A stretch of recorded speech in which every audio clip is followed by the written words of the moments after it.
तो आज हम लोगों को क्या पढ़ना है? नाइट्रिक अम्ल। अच्छा, नाइट्रिक अम्ल को सोरे का अम्ल भी कहते हैं। हाँ, इसे सोरे का अम्ल भी कहते हैं। सोरे का अम्ल क्यों कहते हैं? क्योंकि सोरे से प्राप्त किया जाता है ये अम्ल, हमने इसका नाम सोरे का अम्ल रखा। इसको फॉर्मूला अगर मैं चेक करता हूं तो इसका क्या होता है? HNO3। अब अपने यहां नाइट्रिक अम्ल भी बहुत इंपॉर्टेंट है, और नाइट्रिक अम्ल को बनाने की विधियों में से अगर मैं देखता हूं, औद्योगिक विधि आज हम लोग सबसे पहले पढ़ रहे हैं। औद्योगिक विधि का नाम है ओस्टवाल्ड विधि। मैंने लिख भी रखा है शायद, हाँ, कि ओस्टवाल्ड विधि द्वारा नाइट्रिक अम्ल का निर्माण। जब भी आपसे ऐसा कह देता है कि औद्योगिक विधि में द्वारा नाइट्रिक अम्ल का निर्माण करिए, सेम प्रोसेस आपको यूज करना है, क्योंकि ओस्टवाल्ड विधि जो है ये नाइट्रिक अम्ल को बनाने की कौन सी विधि है? औद्योगिक विधि। अब सर जी, औद्योगिक विधि क्या होती है? औद्योगिक विधि को अंग्रेजी में इंडस्ट्रियल प्रोसेस कहते हैं। यह विधि तब यूज की जाती है जब आपको नाइट्रिक एसिड बहुत ज्यादा अमाउंट में बनानी होती है। भाई, एक और प्रोसेस होता है प्रयोगशाला विधि। प्रयोगशाला विधि में क्या होता है? आप नाइट्रिक अम्ल बनाते हैं बहुत कम मात्रा में। क्यों? क्योंकि प्रयोगशाला में आपको केवल नाइट्रिक अम्ल बना करके दिखा देना है कि सर जी हमने नाइट्रिक एसिड बना लिया। अमाउंट मायने नहीं रखता वहां। लेकिन अगर आप इंडस्ट्रियल प्रोसेस में जाते हो, फैक्ट्री में जाते हो, वहां आपको नाइट्रिक अम्ल बनाना है, वहां अमाउंट मायने रखता है कि नाइट्रिक अम्ल अगर हमें थोड़ा सा बना तो वो बेकार है हमारे लिए। भाई, नाइट्रिक अम्ल की जहां फैक्ट्रियां होंगी, वो अगर आधा 1 लीटर बना भी डालेगा नाइट्रिक एसिड, कोई यूज में नहीं है। उसको ना जाने कितने हजारों लाखों लीटर की अमाउंट में नाइट्रिक एसिड बनाना होगा। तो औद्योगिक विधि में समझ गए, औद्योगिक विधि किसी भी केमिकल कंपाउंड की हाई अमाउंट को बनाकर तैयार करता है, कम खर्चे में हाई अमाउंट बनाकर तैयार करे। तो इंडस्ट्रियल प्रोसेस को पढ़ेंगे।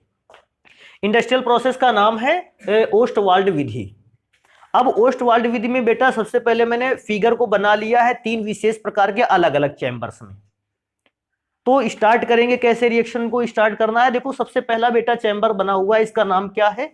उत्प्रेरक कक्ष। उत्प्रेरक कक्ष एक ऐसा कक्ष होता है जिसमें उत्प्रेरक की उपस्थिति में रासायनिक अभिक्रिया को कंप्लीट कराया जाता है। अगला आता है ऑक्सीकारक कक्ष। ऑक्सीकारक कक्ष एक ऐसा कक्ष होता है जिसमें पदार्थ का क्या कराया जाता है? ऑक्सीकरण। नॉर्मल ऑक्सीकरण हुआ तो नॉर्मल, और नहीं तो उत्प्रेरक की उपस्थिति में ऑक्सीकरण करवाना होगा। अवशोषक कक्ष में क्या होता है? किसी एक केमिकल द्वारा किसी दूसरे केमिकल को अवशोषित कराया जाता है। तो ये 3 प्रकार के कक्ष इस विधि में हम लोगों ने यूज किए हैं। अब सबसे पहले चेक करेंगे कि उत्प्रेरक कक्ष में क्या हुआ। तो देखो, मैंने यहां लिख भी रखा है उत्प्रेरक कक्ष के विषय में। कहता है इस कक्ष में प्लेटिनम नामक उत्प्रेरक की उपस्थिति में, मतलब हमको कैटलिस्ट कौन सा लेना है? प्लेटिनम।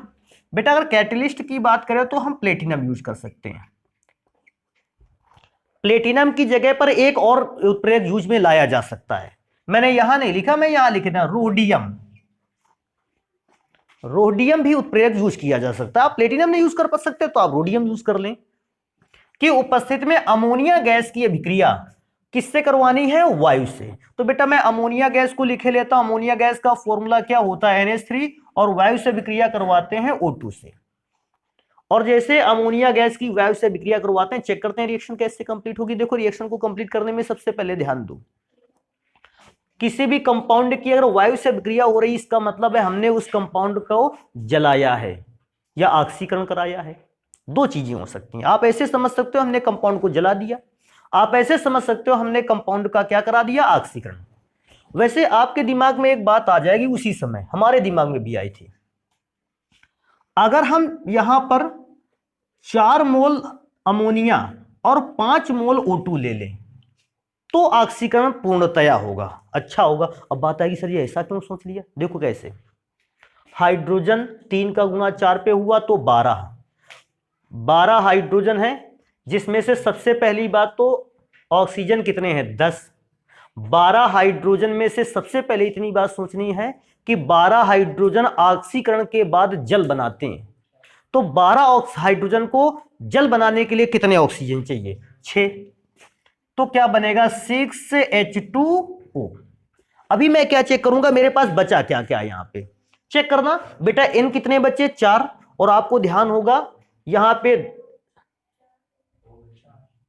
ओ अगर मैं चेक करता हूं तो 5 दूनी 10 में से 6 निकल गए हैं। कितने बचे हैं? 4, क्योंकि 4H और 4N और 4O बचे हैं, हमने इसको लिख लिया 4NO। और आप सभी लोग इसको जानते हो, इसको नाइट्रिक ऑक्साइड बोलते हैं, या आपने इसका एक और नाम लिखा होगा नाइट्रोजन मोनोऑक्साइड। अब नाइट्रोजन मोनोऑक्साइड भी कहते हैं, इसका मतलब उत्प्रेरक कक्ष में जब मैंने अमोनिया गैस की अभिक्रिया वायु के साथ करवा दी तो नाइट्रिक ऑक्साइड गैस बनी, साथ में जल बना। क्योंकि रिएक्शन में मुझे जल से कोई खास मतलब है नहीं, हम किस गैस की बात करेंगे? केवल नाइट्रिक ऑक्साइड गैस की बात करेंगे। हम इस नाइट्रिक ऑक्साइड गैस को उत्प्रेरक कक्ष से, देखो मैंने यहां एरो का साइन बनाया है, किस कक्ष पे ले जाएंगे? ऑक्सीकारक। और मैंने वहां ऊपर लिख भी दिया, देखो इधर दिख भी रहा होगा आपको कि पहले कक्ष से दूसरे कक्ष में केवल कौन सी गैस ट्रांसफर होने वाली है? Nitric oxide gas. तो बेटा नाइट्रिक ऑक्साइड गैस गई दूसरे कक्ष में, और जब दूसरे कक्ष में नाइट्रिक ऑक्साइड गैस गई तो हम अब चेक करेंगे ऑक्सीकारक कक्ष में क्या हुआ। मैंने फिर यहां लिख रखा है उत्प्रेरक कक्ष से प्राप्त नाइट्रिक ऑक्साइड गैस, हाँ वहां से प्राप्त हुई, को हम दोबारा वायु के साथ क्या करते हैं? मिलाते हैं, जिस पर नाइट्रोजन डाइऑक्साइड गैस प्राप्त होती है। इसकी अभिक्रिया का रासायनिक समीकरण यहां भी लिखा है और मैं यहां भी समझा देता हूं। कैसे? कहता है सबसे पहले उत्प्रेरक कक्ष से कौन सी गैस गई? नाइट्रिक ऑक्साइड, और उसमें मैंने वो अभिक्रिया किसकी करवाई? वायु की। और जैसे 2NO ले लेते हैं, और जैसे वायु से अभिक्रिया करवाई तो बेटा भी चेक करोगे नाइट्रोजन 2 है, ऑक्सीजन तो 2 यहां हो गए और 2 यहां हो गए, 4। 2 अगर कॉमन करते हैं तो अंदर बचता है NO2, नाइट्रोजन डाइऑक्साइड गैस। अब ये नाइट्रोजन डाइऑक्साइड गैस बनी तो मैंने यहां भी ऑक्सीकारक कक्ष में अभिक्रिया को, इस समीकरण को लिख रखा है, और मैंने वहां उस ऑक्सीकारक कक्ष में भी लिख दिया है, ताकि अभिक्रिया यहां भी देखने में अच्छा लगने लगता है और समझ में भी आता है। कभी कभी हुआ क्या, अब हम लोग रिवीजन करते हैं तो इसको नहीं देखा हम लोगों ने, हम लोग यहीं पात्र पर देख लिया अभिक्रिया, वहीं से समझ गया। हुआ क्या, अब दूसरे पात्र से तीसरे पात्र पर कौन सी गैस जाएगी? Nitrogen dioxide gas. देखो मैंने यहां लिख भी रखा है कि दूसरे से तीसरे कंटेनर पर जो गैस पास हो रही है वो नाइट्रोजन डाइऑक्साइड गैस है। अब नाइट्रोजन डाइऑक्साइड गैस बेटा यहां नीचे की ओर गई, क्योंकि गैस है, नेचर है, ये हवा में उड़कर कहां जाएगी? ऊपर की ओर। ये क्वार्ट्ज के पत्थर रखे हुए हैं, मैं यहां लिख भी दूं, ये किसके पत्थर हैं? क्वार्ट्ज के पत्थर रखे हुए हैं, जिनमें से गैस नीचे से कहां जाएगी? ऊपर। और ऊपर से मैंने देखो जल की क्या करा रखी है? बारिश करवा रखी है, फव्वारा लगा रखा है। होता क्या है, नाइट्रोजन डाइऑक्साइड गैस नीचे से ऊपर जा रही है और जल ऊपर से कहां आ रहा है? नीचे। नाइट्रोजन डाइऑक्साइड गैस किससे विक्रिया करेगी? जल से। भाई नीचे गैस जा रही थी, ऊपर से जल आ रहा था, तो गैस और जल एक दूसरे से टकराए, इन दोनों की एक रासायनिक अभिक्रिया हुई, और उस रासायनिक अभिक्रिया में क्योंकि जगह थी नहीं वहां, तो मैंने लिखा नहीं है। उस रासायनिक अभिक्रिया के समीकरण को हम कहां लिख देते हैं? नीचे यहां लिख देते हैं। क्या रिएक्शन लिखेंगे बेटा? ध्यान देने वाली बात है, ऊपर से क्या गिरा? जल। किस गैस पर गिरा? तो बात होती है सर जी नाइट्रोजन डाइऑक्साइड गैस पर गिरा। अब नाइट्रोजन डाइऑक्साइड गैस पर गिरा तो सबसे पहले तुम लोगों को पता है कौन सी गैस बनने, कौन सा एक केमिकल बनने वाला है? नाइट्रिक अम्ल। क्योंकि नाइट्रिक अम्ल बनने वाला है भैया, हम पहले ही इसको लिखे देते हैं HNO3। थोड़ा सा सोचने वाली बात इधर ये है, कितने H हैं? 2। तो पहला तो नाइट्रिक एसिड बन गया। अभी आगे स्टार्ट करेंगे कि देखो 2H से, इसलिए मैंने 2 का गुना कर दिया। अब चेक करते हैं कि हमारे पास बचा क्या। तो बेटा बचा अगर क्या ये ढूंढेंगे तो 3 नाइट्रोजन थे, 2 खर्च कर लिए हैं, अभी तो 1 N बचा है मेरे पास।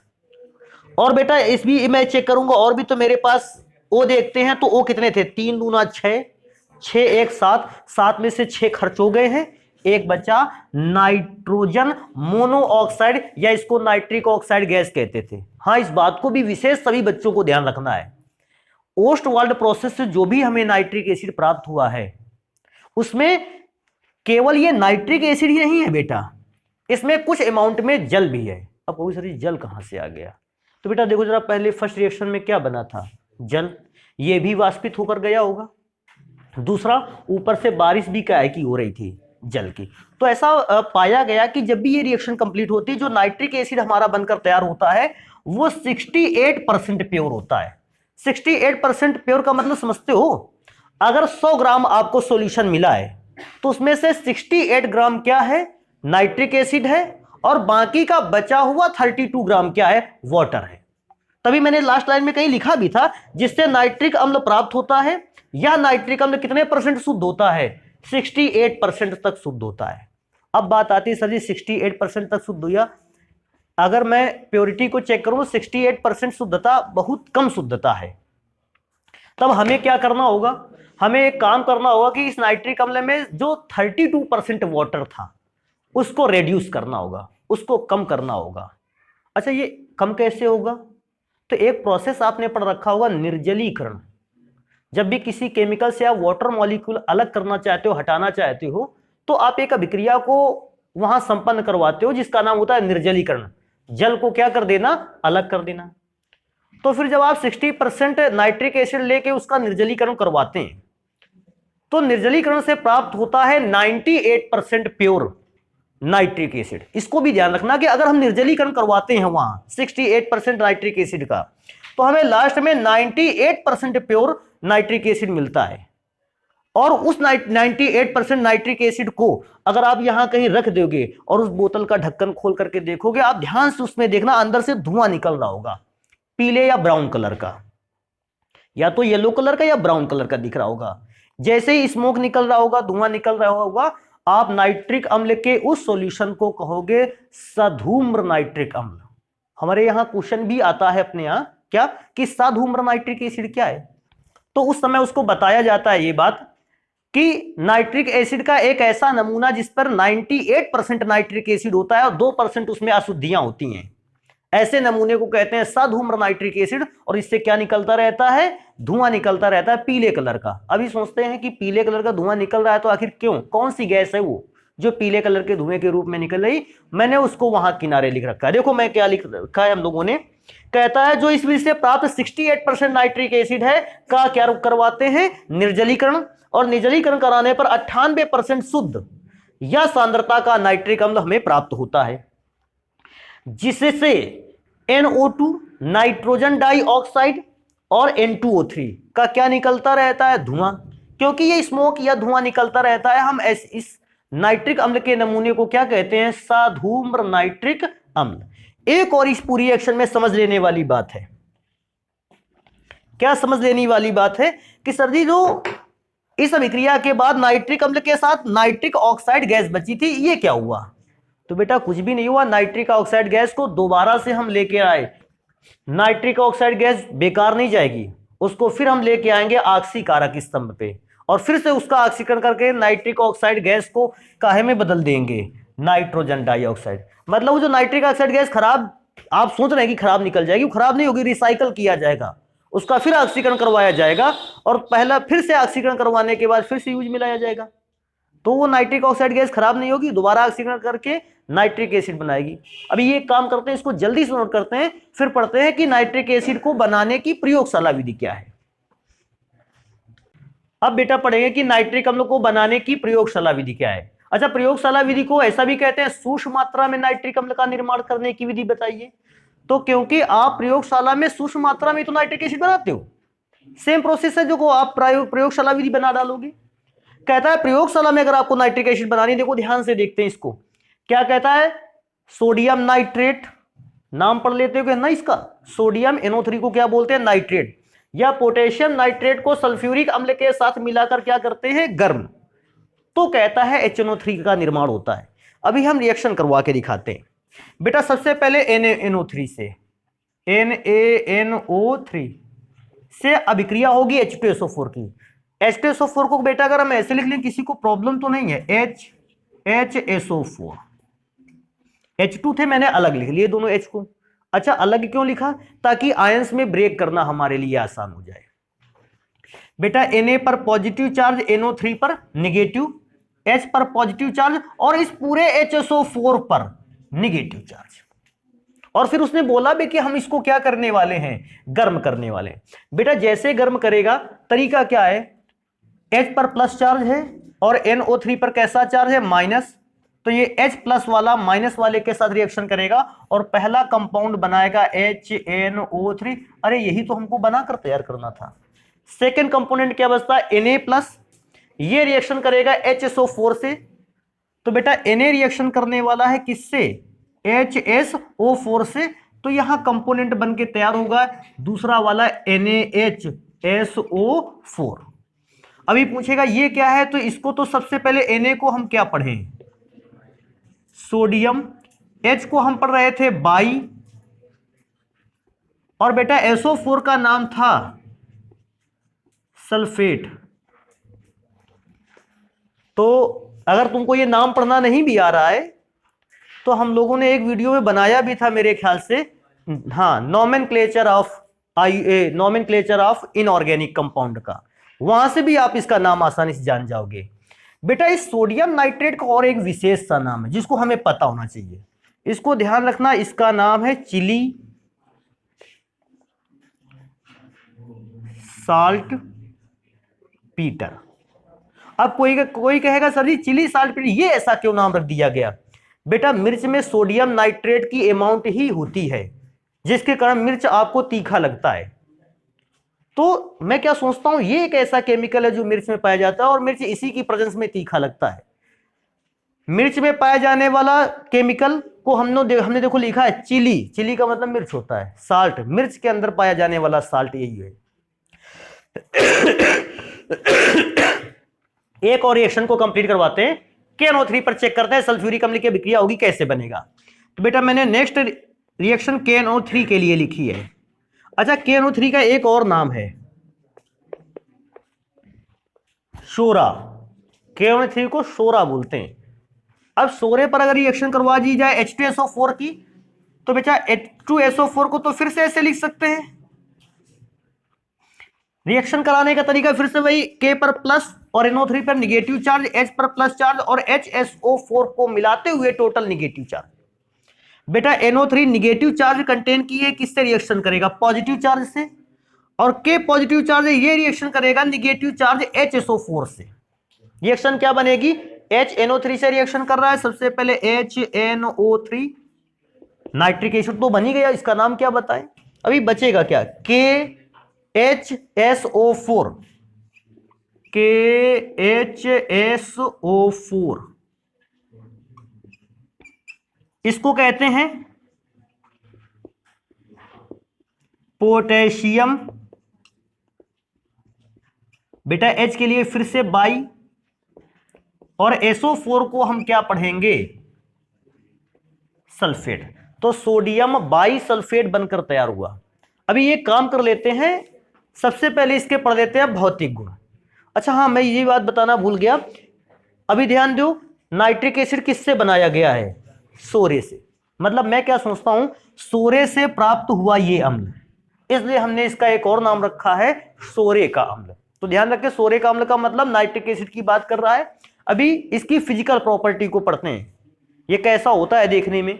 तो मैं फिजिकल प्रॉपर्टी को अगर पढ़ूं, लिखा है शुद्ध अवस्था में नाइट्रिक अम्ल रंगहीन द्रव है।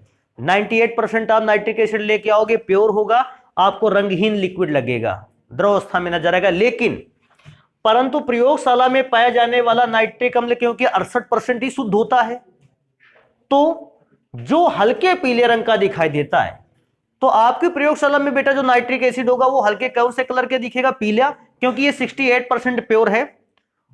अगर नाइट्रिक एसिड 98% प्योर होता तो बेटा वो रंगहीन दिखाई देता। 68% प्योरिटी के कारण ये हल्के पीले रंग का दिखाई देगा। पूछता भी है क्यों पीले रंग का दिखाई दिया, बताता है, कहता है क्योंकि उसमें नाइट्रोजन डाइऑक्साइड की क्या होती है, उपस्थिति, उस उपस्थिति के कारण ये हल्के पीले रंग का दिखाई देता है। अभी आगे बात करते हैं, कहता है नाइट्रिक एसिड का क्वथनांक कितना है, 355.6 केल्विन होता है इसका बॉइलिंग पॉइंट या क्वथनांक जिसको कहते हैं। बेटा इसको बॉइलिंग पॉइंट भी कहते हैं। अब हिमांक की बात आती है, हिमांक कितना होता है, हिमांक होता है बेटा 231.4 केल्विन FP। बेटा लास्ट नंबर है इसी में से, कहता है इसकी प्रकृति संक्षारक होती है। वैसे भी कोई भी एसिड या कोई भी बेस हो उसकी प्रकृति हमेशा कैसी होती है, संक्षारक। जिस भी पात्र में डाल दोगे उस पात्र को क्या कर देगा, खराब कर देगा, संक्षारक प्रकृति का होता है। और साथ में इसने यह भी बताया है तथा यह त्वचा के संपर्क में आकर उसे क्या कर देता है, जला देता है। तो एसिड्स में ये भी देखा जाता है कि अगर त्वचा के कांटेक्ट में आ जाता है तो ये उसको जला भी सकता है। तो एक काम करते हैं, इनको नोट करते हैं, फिर पढ़ते हैं रासायनिक गुण नाइट्रिक एसिड के।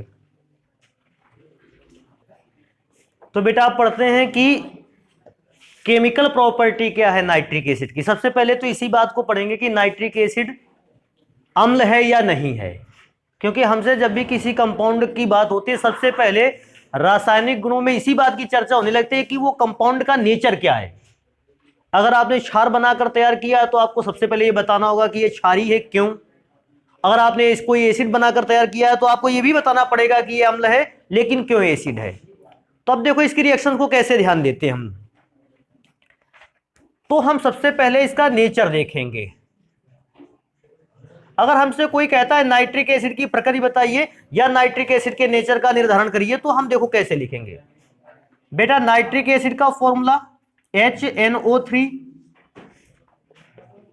ऐसा होता है, और अगर नाइट्रिक एसिड को बेटा जल पर घोल दिया जाए तो जल का फॉर्मूला तो सभी को पता है, H2O, या इसको ऐसे लिख लेते हैं, ये ज्यादा बेटर रहेगा। हमने नाइट्रिक एसिड को कहां पर घोल लिया, जल पे घोल लिया, और बेटा जैसे ही नाइट्रिक एसिड को जल में घोला नाइट्रिक एसिड अपने आयनों में क्या हो जाता है, ब्रेक। तो H पर पॉजिटिव चार्ज दिया और इसने NO3 पर कैसा चार्ज रखा, निगेटिव। अब क्योंकि हम इसको ऐसे बता सकते हैं कि नाइट्रिक एसिड जल में घुलकर H+ आयन देता है, मतलब सॉल्यूशन में H+ आयनों की संख्या बढ़ गई, और क्योंकि सॉल्यूशन में H+ आयनों की संख्या बढ़ गई इसकी प्रकृति कैसी है, अम्लीय है। लेकिन यह भी ध्यान देने वाली बात है, किसी भी एसिड ने अपना अम्लीय नेचर कब शो किया, जब उसको कहां पर घोला गया, जल में। तो यह हमेशा ध्यान रखना, कभी भी कोई कंपाउंड अपने नेचर को तभी शो कर पाता है जब उसको कहां पर घोलते हैं, जल में। नाइट्रिक एसिड ने भी सेम किया। क्यों किया, क्योंकि नाइट्रिक एसिड अभी आयंस में ब्रेक नहीं हुआ था। क्योंकि आयंस में ब्रेक नहीं हुआ था, यह अम्लीय प्रकृति को नहीं प्रदर्शित कर सकता था। इसको प्रदर्शित करने के लिए जरूरी था कि नाइट्रिक एसिड अपने आयनों में क्या हो, टूटे, और उस आयनों में तोड़ने के लिए हमने जल का सपोर्ट दिया। जल का सपोर्ट मिलते ही नाइट्रिक एसिड आयंस में ब्रेक हो गया, और क्योंकि आयंस में ब्रेक हो गया मैं समझ गया कि ये आयन किसके हैं, नाइट्रिक एसिड के हैं, और नाइट्रिक एसिड प्रकृति में अम्लीय है। एक और चीज, अगर नाइट्रिक HNO3 अम्ल है तो ये क्षार से अभिक्रिया करके क्या क्या इसको बनाना चाहिए, जल और लवण। क्योंकि हमने 10th क्लास में ये इस बात को पढ़ रखा है कि अगर हमारे पास कोई भी अम्ल है और हम उसकी अभिक्रिया किससे करवा देते हैं, क्षार से, तो दो कंपोनेंट तो बिल्कुल बनने वाले हैं,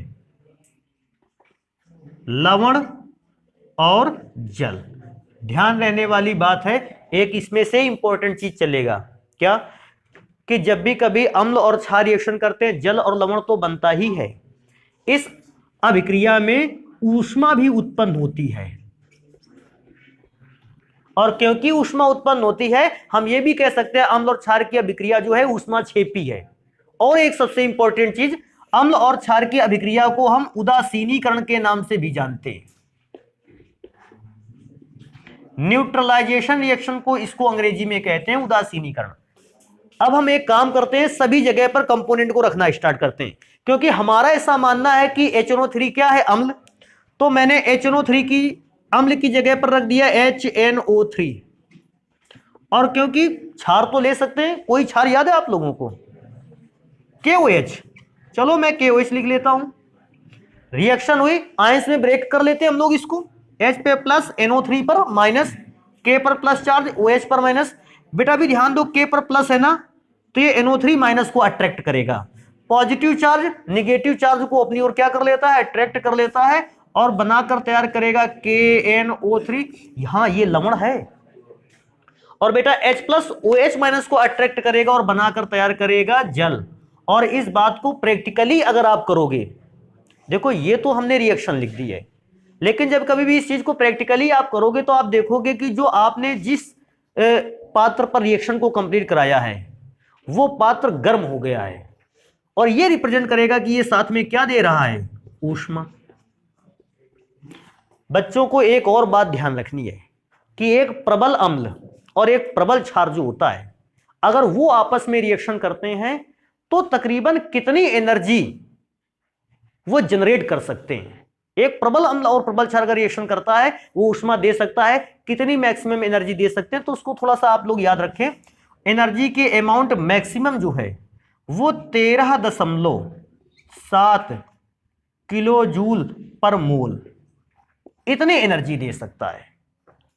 एनर्जी का मतलब हीट देना, उसको इतनी हीट दे सकता है। लेकिन ये कंडीशन कब आएगी? ये उस समय की कंडीशन है जब बेटा प्रबल अम्ल और प्रबल क्षार की रिएक्शन होगी। अब अगर इनमें से कोई भी एक दुर्बल हो गया तो अमाउंट जो होगी हीट की वो 13.7 किलो जूल पर मोल से कैसी हो जाएगी? कम। इसको जरूर ध्यान रखना है। अम्ल दुर्बल हो जाएगा तो भी कंडीशन आएगी 13.7 किलो जूल पर मोल से एनर्जी कम हो जाएगी, और अगर क्षार दुर्बल हो गया तो भी एनर्जी कम हो जाएगी। ये प्रबल अम्ल और प्रबल क्षार की अभिक्रिया द्वारा प्राप्त ऊष्मा है, इसको विशेष ध्यान रखेंगे। 13.7 किलो जूल पर मोल है। इसके अलावा हमेशा जो हीट की अमाउंट होगी, अगर कोई भी एक दुर्बल हो गया अम्ल या क्षार में से, तो हीट की अमाउंट 13.7 किलो जूल पर मोल से कैसी हो जाएगी? कम। इस बात को भी बहुत ढंग से ध्यान रखना है। तो आज अभिक्रियाओं में से केवल इन अभिक्रियाओं को देखेंगे। नाइट्रिक एसिड की जो मुख्य रासायनिक अभिक्रियाएं हैं इनको पढ़ेंगे हम लोग कल।